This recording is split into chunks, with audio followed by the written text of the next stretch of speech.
দই কত করে এখানে? 420 টাকা। তো লিখে তো নাই 420। লেখা আছে 900 গ্রাম আমাদের ওয়েট, এটাও লেখা। ম্যানেজার কই? আপনার বিএসটি সার্টিফিকেশন নিয়ে আসেন। কই প্রসেসিং হচ্ছে আর এখানে ডাস্টবিনে ফলাম। এটার মুখটা কই তোমাদের? বললাম যে বাইরে তো খুব সুন্দর, লুকটা কি দেখতে খুবই গর্জিয়াস মনে হলো, কিন্তু ভিতরে তো কাজ ভালো না। কোথা থেকে আনছেন? চকবাজার থেকে? না, আমাদের গুলশান থেকে।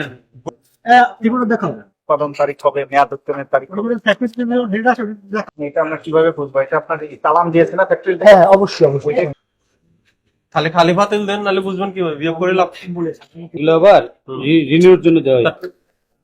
তোমার আসলে কি বলবেন এটা 5 তারিখের ছিল, নিয়ে যান। স্মৃতি পাওয়া গেছে, ফ্রিজে বাসি খাবার সংরক্ষণ করছেন।